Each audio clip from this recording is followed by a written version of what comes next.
Buenos días, mi nombre es Nicole, formo parte del equipo de extensión de la Universidad Nacional de Córdoba Derecho a Pensar en Libertad, en donde trabajamos mediante modalidad taller temáticas vinculadas a los derechos humanos, junto a las mujeres, lesbianas, trans y travestis que se encuentran temporalmente privadas de su libertad en Bower.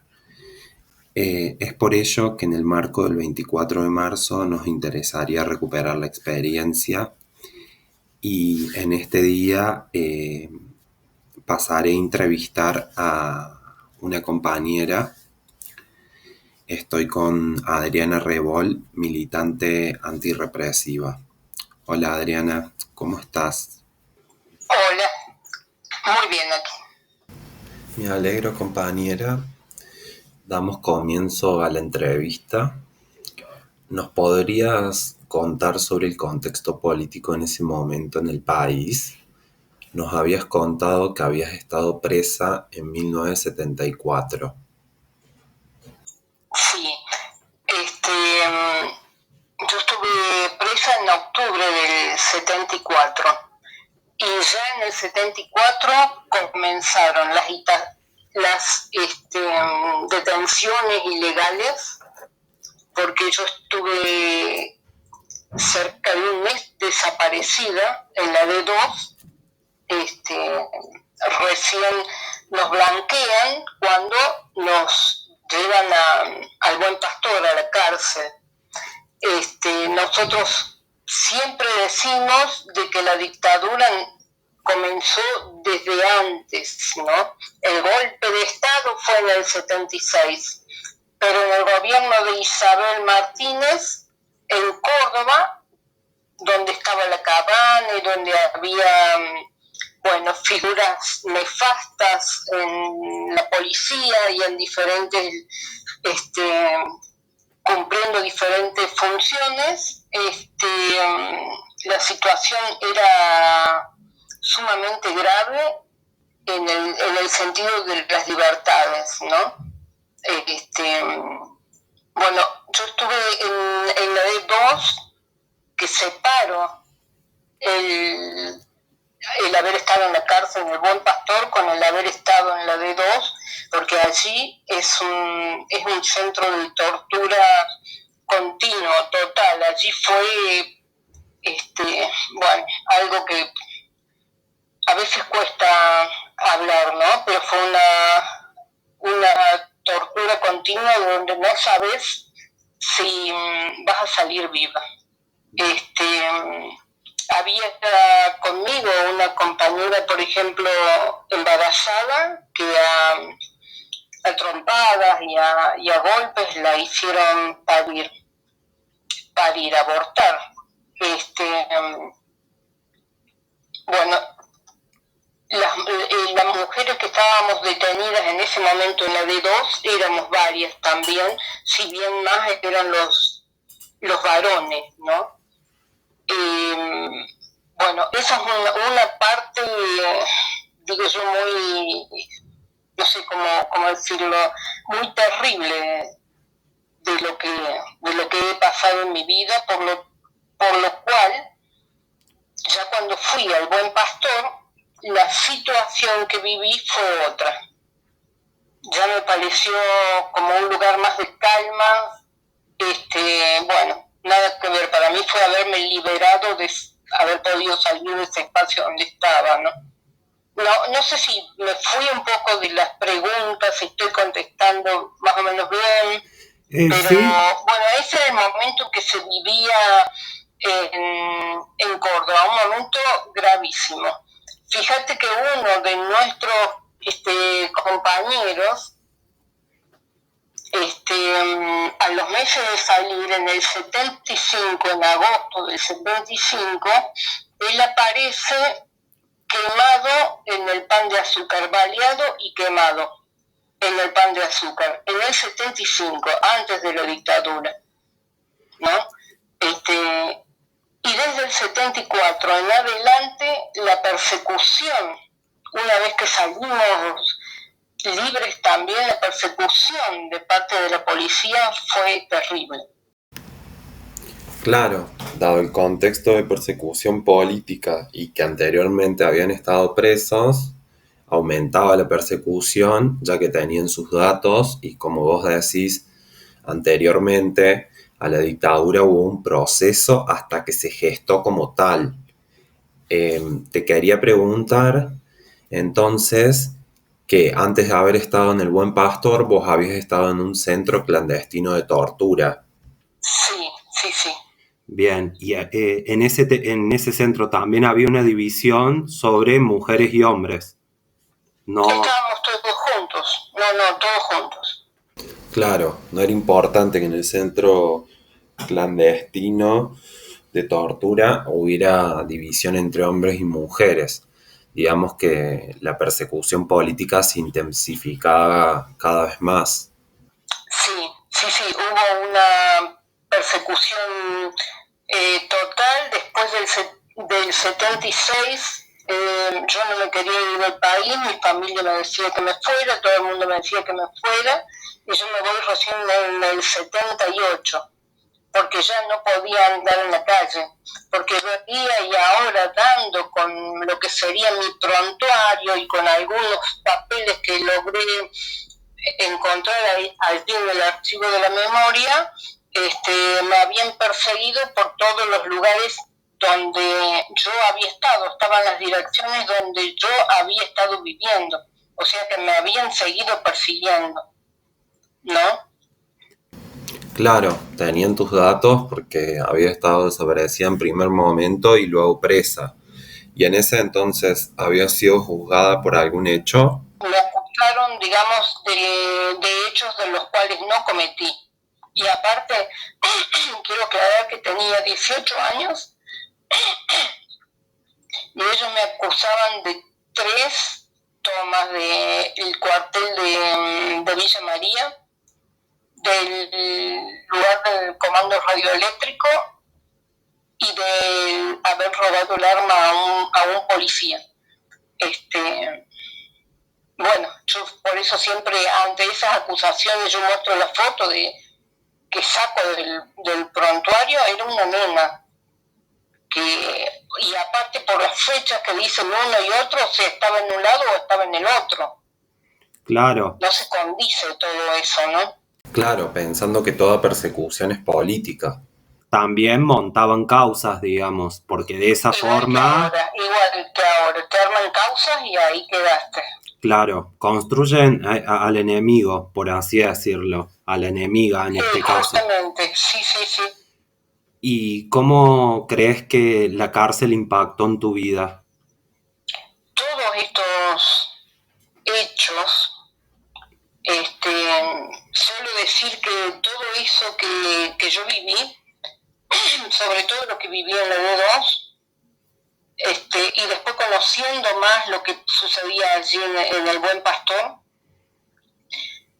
digo que todo eso, que ellos me parieron, que ellos hicieron esto que soy hoy, porque, bueno, esta lucha que llevo adelante contra la tortura es justamente por todo eso que he vivido, ¿no? Así que imagínate si habrá impactado de un modo, fue fuertísimo, fuertísimo. Claro, es que, bueno, luchar contra la cárcel y los espacios que básicamente son de tortura, pero legalmente se llaman cárcel, es luchar contra un propio Estado y contra un Estado que te va a decir que la cárcel está bien, que en la cárcel va la gente que se porta mal, cuando, Claro. cuando en realidad sabemos muy bien que las personas que han habitado ese espacio o siguen estando presas, digamos, son personas que tuvieron en diferentes contextos y que el Estado históricamente las persiguió, digamos, por sus formas de vida, por sus formas de interpelar al Estado, por sus formas de no querer ser una ciudadana que está callada y sabe que la cárcel está bien.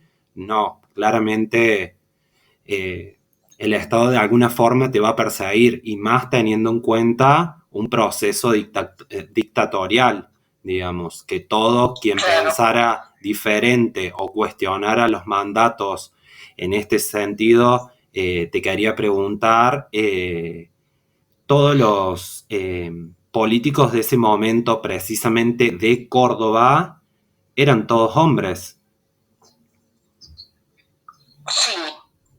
¿Los políticos me decís o los presos políticos? No, los políticos, los que llevaban a cabo, digamos, el proceso dictatorial. Sí, sí, sí, sí, sí. La mayoría hombres. Ahí en la D2, donde estuvimos nosotros, por ejemplo, estaba la Cuca Antón, que hoy estaba en Bower. Era muy joven. Si yo tenía 18 años, ella tenía apenas unos años más, me parece, pero no era una mujer grande. Que se te graba más porque es mujer, porque no logras entender un montón de cosas, ¿no? Yo no recuerdo el rostro de ninguno de los represores, de los torturadores, porque estuvimos cubiertos en todo momento. De ella me recuerdo porque es quien, junto con García Rey, que era el jefe de policía en ese momento, él hace los allanamientos y nos lleva secuestrados, y estaba ella. Antes de entrar a la D2, cuando nos bajan de los autos, yo recuerdo haberla visto, muy jovencita ahí. Después escuché su voz y después la escuchaba adentro. En realidad nosotros reconocemos más que nada voces, ¿no? También. Y después estaba adentro. Y ella como mujer, esa es la parte más difícil de entender. Pero bueno, sí, hay mujeres torturadoras. Claro. Como hay mujeres policías que se dedican a torturar o a perseguir. Sí, hay mujeres torturadoras hoy en Bower. Claro. Y ¿pudiste generar con alguna de las compañeras o compañeros que estaban presas alguna amistad, vínculo, luego de haber salido de la cárcel, digamos? O sea, del centro de tortura, digamos. No, muy poco, salvo con mis compañeros, muy poco, porque los otros quedaron presos.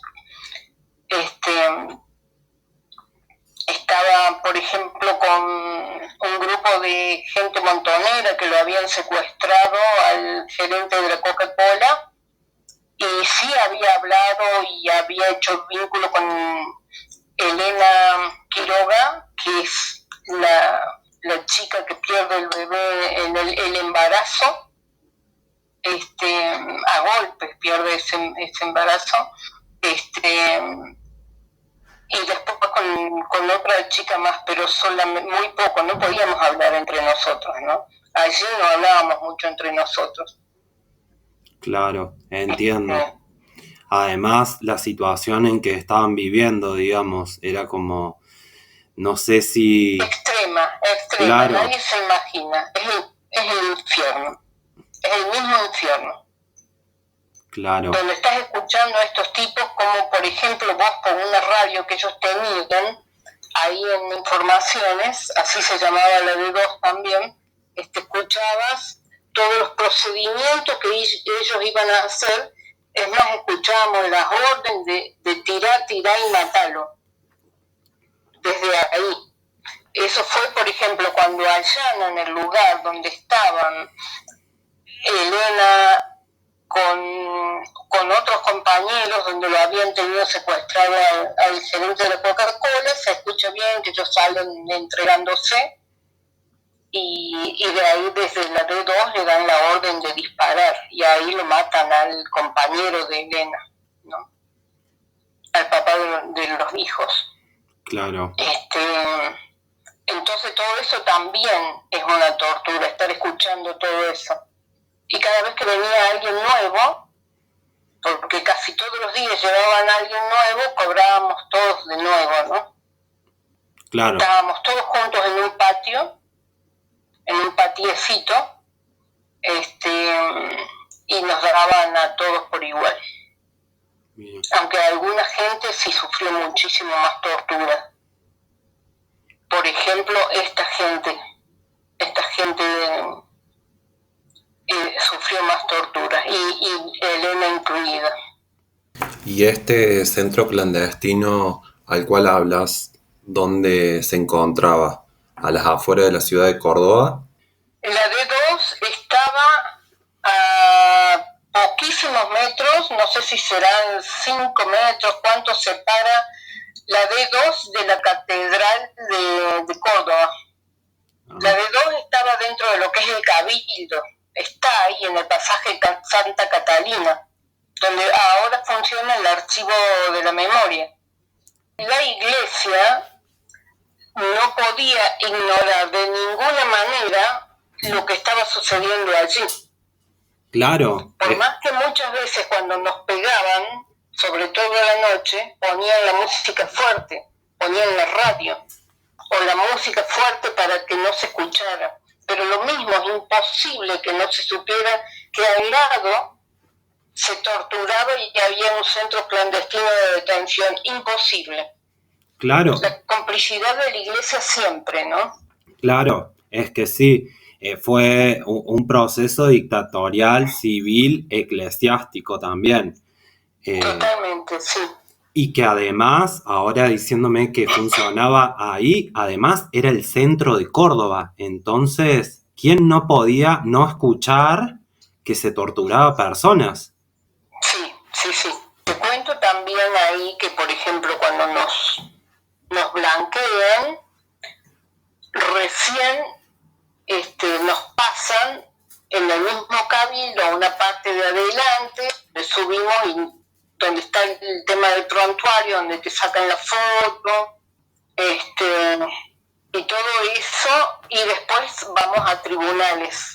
En tribunales, quien me atiende es Luis Rueda, que después hace toda una carrera. Yo le cuento lo que había pasado, algunos, y todo eso quedó en la nada. No, ellos veían cómo íbamos, porque nosotros habíamos estado muchísimo tiempo ahí. Imagínate la mugre que teníamos encima en el estado en que estábamos, vos te dabas cuenta, y ellos no hicieron nada, ¿no? El Poder Judicial también totalmente partícipe de todo esto.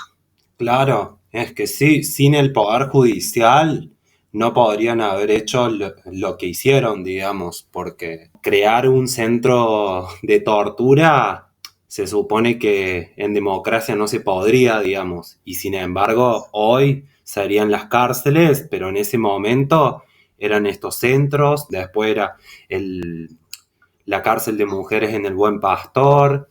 Y con respecto a los compañeros hombres, luego del centro clandestino de tortura, ¿a dónde eran trasladados? A encausados. Ah, bien. Los varones encausados, sí. Claro. Luego del centro clandestino eran trasladados a encausados, pero ya había una división de hombres y mujeres. Y con respecto a la actualidad, ¿pensás que hubo algún cambio sobre las políticas represivas por parte del Estado? Mira, dentro de las cárceles, habiendo estado en el Buen Pastor, y conociendo hoy lo que es Bower, por ejemplo, por dar un ejemplo, puedo decir casi con seguridad que las cárceles hoy son mucho más represivas que antes. Cuando nosotros estábamos, fíjate vos que ayer justamente tuvimos una reunión ahí en ATE, nos juntamos los expresos políticos y las expresas políticas, y hablando yo decía, nosotros no pasamos lo que están pasando las mujeres hoy. Cuando nosotros estuvimos presas, la cama de sujeción no existía. Nadie nos ataba y nos dejaba pasar horas o días atados y cagándonos encima y meándonos encima sin comer, en un estado lamentable. Eso no nos sucedía y eso está sucediendo hoy. Entonces, o sea, lo que estás contando quiere decir que después de la vuelta a democracia se implementaron las camas de sujeción. No sé desde cuándo están implementadas las camas de sujeción. Lo que sí sé es que creo que Córdoba es una de las únicas provincias que mantiene ese método de tortura. Es que es un método de tortura que aquí en Córdoba lo firma el médico. Firma una receta que te dice necesita tantas horas o tantos días ¿para qué? Para curarse. ¿Para qué? Bueno, ellos se cubren por ese lado con recetas de los médicos que tienen que firmar cuántas horas a vos te van a tener atados a una cama de sujeción. Eso en el tiempo de la dictadura no sucedía. Hoy las cárceles son mucho más represivas que en el tiempo de la dictadura. Las mujeres hoy están muchísimo más. Si bien uno de los métodos de sujeción, digamos, que más se implementa dentro de las cárceles son los psicofármacos, porque el chaleco químico es un método de sujeción, ¿no? El chaleco químico es cuando te aplican una triple, como le dicen, y que quedas dopado por 2 o 3 días. Aparte de que darle a todos los días, más del 60% de las mujeres en Bower toman psicofármacos. Claro. Todas toman el mismo psicofármaco a la misma hora, o sea, todas tienen el mismo problema de salud mental. Claro. Yo diría que el problema de salud mental que tienen es la cárcel, ¿no? Y además, creyendo las personas las policías que trabajan ahí, que dándole ciertos psicofármacos se va a solucionar cuando el problema es que siguen existiendo las cárceles. Claro, no es que no, ellos no piensan que con eso se va a solucionar. Con eso van a dejar de molestar. Claro. Es otra cosa. Por eso hay varias cosas que tenemos que ver. Yo siempre sostengo que antes, durante y después de la dictadura las cárceles siguen igual, no han mejorado. Y lo que tenemos que ver es que Argentina es uno de los pocos países en el mundo que tiene sus cárceles militarizadas todavía. Claro. ¿No? Esas son cosas que tenemos que ir cambiando, sin duda. Más allá que en mi opinión personal es que la cárcel no debe existir porque no le sirve a nadie. Le sirve al sistema que se mantiene de eso. Le sirve a la industria de la seguridad que va a vivir de eso, ¿no? Ya en esa industria de la seguridad, aparte de las fuerzas de seguridad, está todo el Poder Judicial, incluye a los abogados, a todos los que viven en esa teta. Claro. Los operadores de la justicia, por así decirlo, claro. Junto al aparato represivo que sería la institución policial, digamos, del Estado. Y te quisiera preguntar si consideras que esas personas que fueron presas y las que hoy están presas son presas políticas. Yo diría que sí, yo tengo esa opinión, por eso también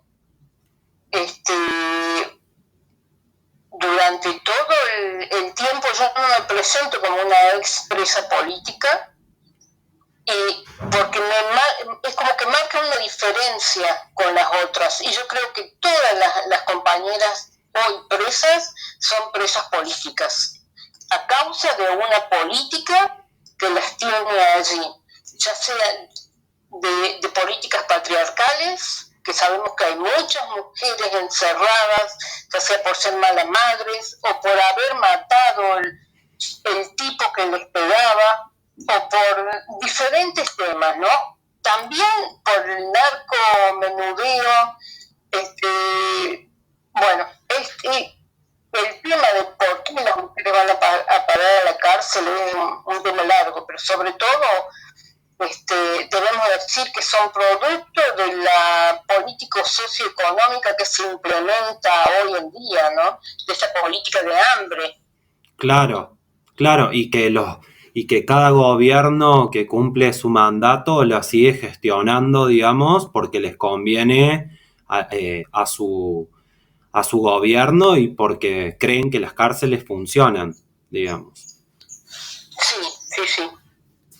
¿Y qué reflexión te gustaría compartir con las compañeras hoy privadas de su libertad?